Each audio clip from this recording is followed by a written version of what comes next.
before we go into the actual conflict of the Korean War, let's try to get a sense of the historical environment going into the Korean War. So if you go all the way back to the late 1800s, early 1900s, the Korean Peninsula, what we now consider both North and South Korea, they were occupied by the Japanese military. And then in 1910, the Korean Peninsula is formally annexed into the Japanese Empire. So the Japanese are essentially this colonial, this imperialist power here. And they stay in power in the Korean Peninsula all the way until the end of World War II. And it's probably worth saying here, and it's probably worth doing a bunch of videos here, that the Japanese occupation was not a pleasant occupation for the Korean people. They subjugated the Korean people in multiple ways: forced labor, forced prostitution. They tried to kind of eradicate the Korean language and the Korean culture. So this was not in any way a pleasant occupation. They weren't pleasant imperialists. But you fast forward all the way to 1945, we know that Japan loses World War II. And the major two victors on the Allied side that are kind of acting in this part of the world are the United States and the Soviet Union.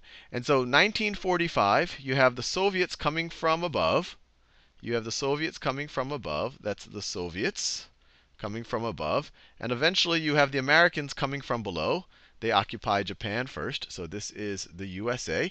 And they essentially, remember at this point, even though this is kind of the beginning of the Cold War, at this point in World War II, the United States and the Soviet Union are allies. And so the United States kind of tells the Soviet Union, hey, why don't we just stop at the 38th parallel? Why don't we just stop at the 38th parallel? And the United States actually didn't even think that the Soviets would stop there, but they actually did. And from the Soviets' point of view, it's believed that they stopped there because the United States didn't get there at the same time. So there was no one to stop them from going further south. But it's believed that the Soviets wanted to uphold their side of the agreement so that they could get, so that they would be a trusted party to negotiations in Europe and maybe get more in Europe, which is what the Soviets maybe cared about more. So what happens after World War II is that the North, what's now North Korea essentially, becomes under the influence of the Soviets. Everything below the 38th parallel becomes under the influence of the United States.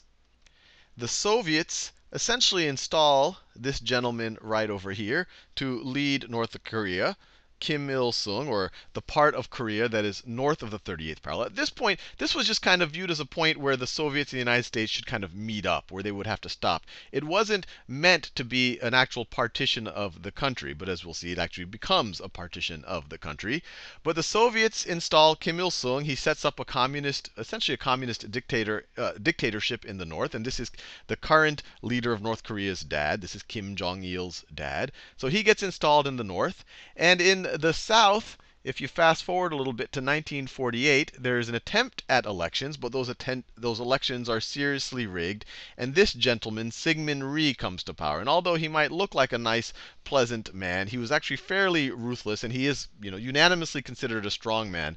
And on both sides of this, so once again, this is one of those situations where you really can't call either of these guys good guys, because both of them have done some pretty nasty things to each other, to soldiers on either side, and to innocent civilians. But Syngman Rhee comes to power in the south, and his, I guess, most attractive feature to the Americans is that he is not a communist. And so you have this situation setting up: communist north above 38th parallel, non-communist south controlled by Syngman Rhee, supported by the United States. The other thing that happens is that the Soviets help build up the North Korean military. The United States is not as encouraging of a strong South Korean military. So you start having an imbalance between the military of the North and the South. And obviously, either one of these parties, Kim Il-sung wants to unite Korea under his rule, under his communist rule. Syngman Rhee wants to unite Korea under his authoritarian rule. So they're both kind of setting up troops. They're both setting up troops along the border. And this whole time you have skirmishes going on across the border. And just to give you a context, you're probably saying, wait, Korea is right next to China. What was going on there? And if you go to China, you in 1949, the communists come to power. There was a civil war leading up to that between the communists led by Mao Zedong and the nationalists led by Chiang Kai-shek. Mao Zedong comes to power. He wants to support the communists in North Korea, especially because some of those communists in North Korea actually helped fight on the communist side during the Chinese Civil War. So this is an important factor right here. Mao Zedong is interested in spreading communism. He doesn't like the Americans in South Korea, and he feels some type of allegiance to the communists in North Korea. So now you fast forward to June 25th, 1950. And in the north, you have a major, there's a lot, the North Korean army, and it's not called North Korea at this point. They both consider themselves Korea, competing, I guess, governments of Korea. The army in the north is disproportionately stronger than the south, and so they invade. They view this as their chance at unifying the peninsula. And essentially, they're able to almost just kind of storm through the Korean peninsula. Immediately when that happens, the UN, and especially the United States, and this is because at this point the Soviet Union was boycotting the Security Council, so they couldn't even veto it. The UN immediately starts supplying naval and air support for the South Koreans. But the disparity is so big that the North Koreans are able to just keep marching forward. Within a few days, literally by July 1st, the United States decides to commit ground forces, because we had substantial ground forces in Japan, which isn't that far away. Just to give you a global perspective, this is the Korean peninsula right here, and this is Japan. I know I could have probably found a bigger picture of that, but America had military forces in Japan that they could send, and so the Americans enter the battle in a major way very early on. But that doesn't stop the North Koreans for some time. So the North Koreans get all the way, they're able to occupy all of the Korean peninsula except for kind of the northeastern corner. So they get around this far. And so over here you have the city of Pusan, and this is called the Pusan Perimeter. Pusan Perimeter.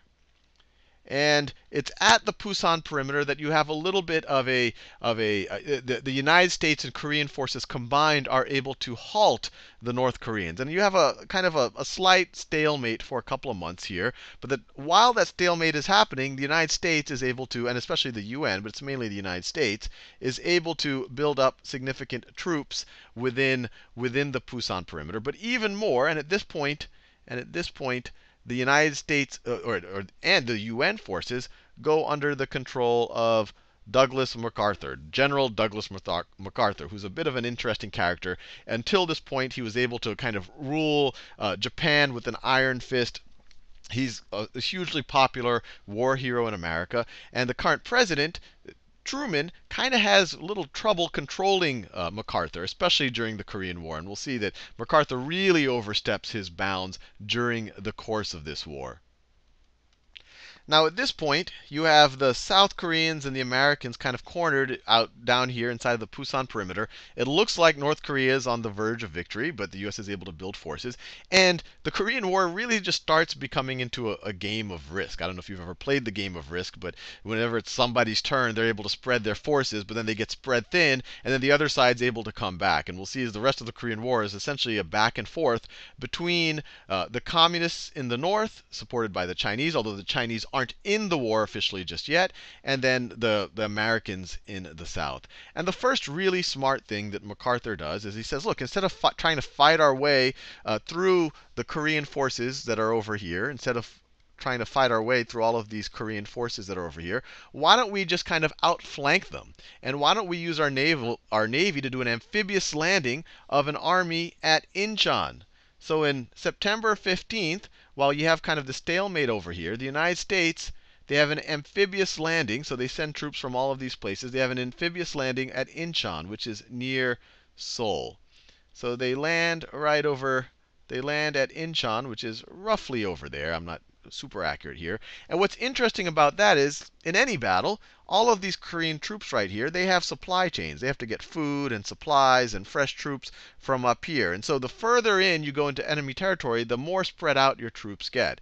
And the strategies here is, instead of fighting through this, what if we outflank them and are able to land a significant force right here and immediately disrupt the supply lines of the North Koreans? And that's essentially what the Americans did, and it was successful. So MacArthur looks like a genius over here, and he's able to retake Seoul. He's able to take what's kind of the North Korean capital at this point, Pyongyang, and you have the Americans marching north. So all of a sudden, it started off with the North Koreans being able to roll down, and now all of a sudden the Americans and the South Koreans are able to roll up, and they're feeling pretty good about themselves. And the whole time, Truman's trying to keep MacArthur under check. MacArthur's excited. He's ultra confident. He thinks that the troops are going to be home by Christmas.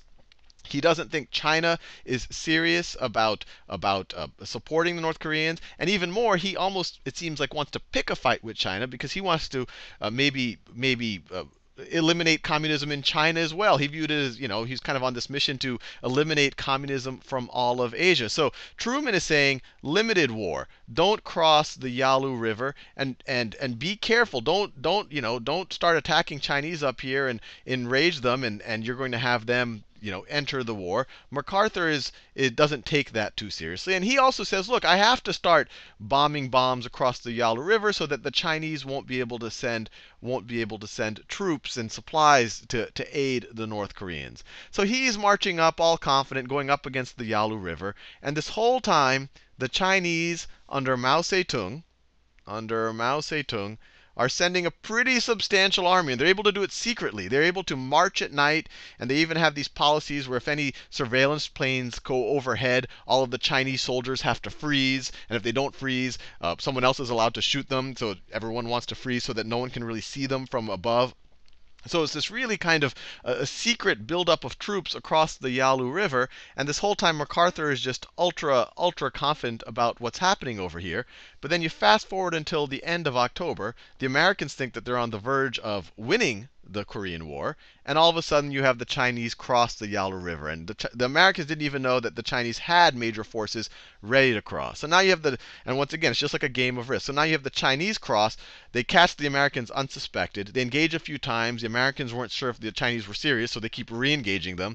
But then it becomes clear, yes, the Chinese are serious.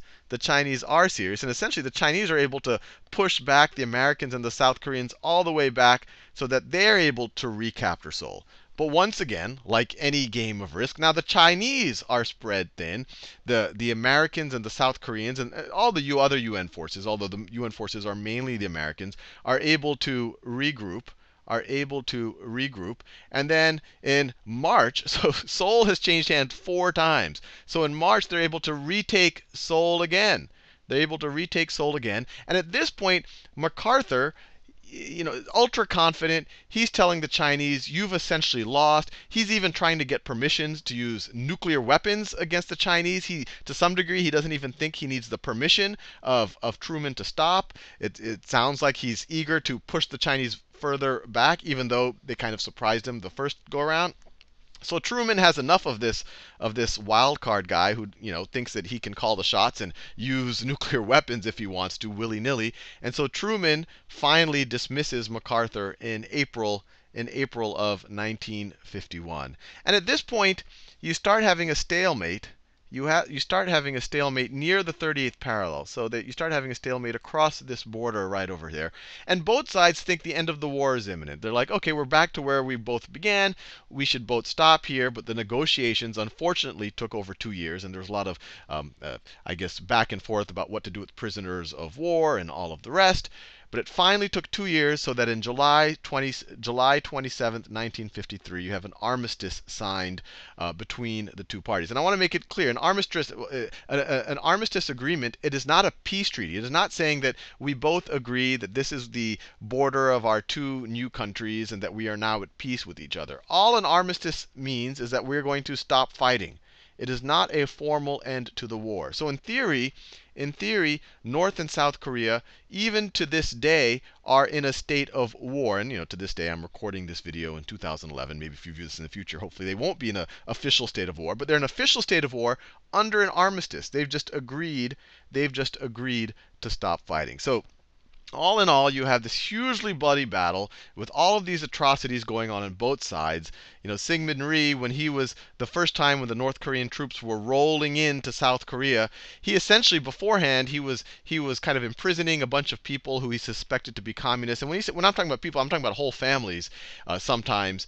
And when he was retreating, he essentially allowed the massacre of a huge number of people who were just suspected of being communists. And these weren't just military men; these were women, these were children, these were entire families. So he's guilty of that.